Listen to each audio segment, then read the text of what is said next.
What's going on YouTube? JT is Reborn here, and welcome back to another edition of my DC comic book reviews. And in this video, I'm going to be talking about Batman Detective Comics, issue number 1065, written by Ram V, with art by Raphael Albuquerque, and then Simon Spurrier and Danny are on the backup storyline. And I actually, surprisingly, the backup from the previous 3 issues, which I thought was just kind of a nothing story, actually did kind of tie into this issue a bit, which I was very surprised by. Really love these covers for this first Ram V arc here. They all thematically kind of fit together, and just stylistically there's something unique and kind of different about them that just makes them stand apart from other covers that have been coming out in terms of DC lately. But I really like the art and covers in this issue. I think it's pretty strong. But basically, this is the Orgham family dealing with the League of Assassins. We have Ubu showing up, and he's wearing this crazy horn mask, and so he gets into a fight with them. Batman ultimately kind of stops him because Ubu has a bomb strapped to his chest, but he's still feeling slow and weak, and there's something going on with him. Some people say it's panic attacks, but really it seems to be the Barbados is kind of pulling some strings here. He's been kind of weakened and pretty much near dying through most of this issue, but he ends up getting saved by Jim Gordon and his friend, or whatever his name was from the previous 3-issue mini arc. I don't know, I've kind of faded that story out of my memory for the most part. But yeah, so there's that, and the Orgham family and Arzen and all that, Mr. Gale and whatever, are talking to the guy who's got the deed to Arkham, and it's hey, look, we own this place, this is our deed. And the guy's like, well, we all know about the courtroom drama, yada yada yada, we have money, we're buying you out, we're saving us all the hassle, so just get lost. Deed's ours. Arkham land, that's ours. So you got that going for. Ubu's kind of one of the few people who survived the attack with the League of Assassins and all that. And Talia, of course, isn't there. Two-Face is, however, and of course we know Two-Face has been kind of mind-controlled, manipulated by the Orgham family, and in fact he grants him mercy, but Mr. Gale comes in to kind of finish the job. I don't know exactly what he is. He's like a wolf, a demon thing, some weird messed up creature, but you can see that them and the League have kind of they're rivals with each other for some reason. The League is trying, and Talia is trying to stop them, which I thought Talia kind of left the League, unless in the Robin book. I don't know how it's all fit in continuity. I know she was kind of being a spy, I guess, unless that's going to be revealed here.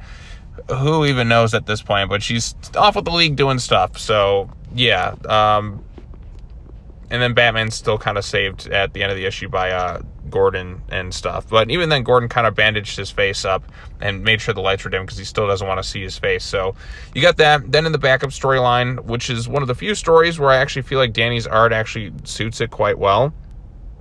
At least I think it was Danny. Oh, no, wrong. Hayden Sherman. The cover said it was Danny, but it wasn't that. But anyway, so the artwork this time around, okay, what am I saying? Yeah, so this time around, Two-Face is there. He's still being controlled by them in the backup, but we get kind of an internal conflict showcased through art and visualization. It's a good means of visual storytelling. You get the Harvey Dent and Two-Face, although the Two-Face half is kind of manifested as this full scarred monster, and he's trying to regain control and be hey, look, these people have this influence over you, I can help you out, you're going to need my help, so let me take control and all that. But Harvey's no, I can stop you, and that's kind of where and he kind of locks him away at the end of the issue. So I thought that was kind of cool and visually interesting to showcase that. It's very brief, but this is, I guess, Two-Face without that. I think that's kind of a cool, crazy looking design. Not much else in terms of the story there, but it's just kind of a brief backup. But anyways, so that's the issue in a nutshell. Overall consensus, I think I am enjoying the storyline for the most part. Didn't really love this issue. I like the artwork quite a bit, and I think they're doing a good job making the Orgham family seem formidable.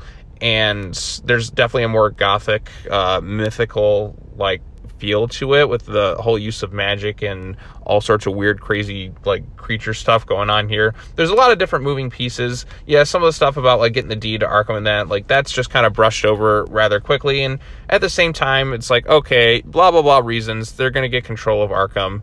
I don't think I need to sit through all the whole legalities of it all. I get what they're going for. This just kind of saves time. I get that. Batman definitely feels like more of a supporting character in the storyline, which, I'm okay with, because, well, how many other Batman storylines do we have going on at DC Comics right now?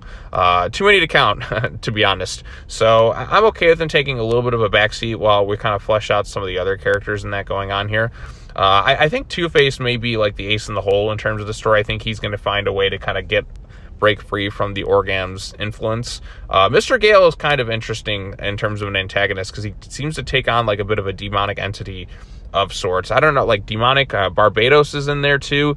There's all these other moving pieces in here, and I'm curious to see how they're all going to tie together. So I am enjoying it, and I'm also intrigued by how Talia is going to factor into the story. I don't think the story is necessarily going to be for everyone because it definitely has a more different feel than a lot of Batman stories that normally take place, because a lot of Batman stories are generally more grounded in terms of like DC Comics. When we start to deal with magic in that's more of like a Justice League Dark esque feel, and I'm surprised that there's no real like types of like Justice League Dark-esque characters in this thing, given that there seems to be some sort of demonic magic kind of feel to it all.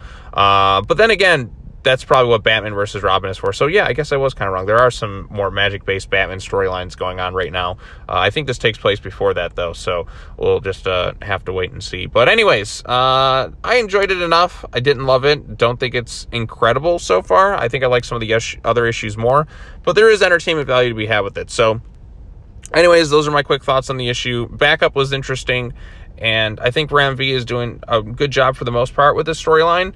Not loving it right now, but definitely like not like thinking it's bad or anything like that. I think there's room for improvement, but I think for the most part the storyline has worked for me. So there you go. Those are my quick thoughts on the story itself. Let me know yours in the comments section down below. Be sure to like this video, share it with your friends, subscribe to the YouTube channel for more content. Come back later on today. I will be covering the latest issue of Deathstroke Incorporated. And yeah, that's all I got to say. As always, take care now. Bye-bye then, and I will see you all in the next video. Peace.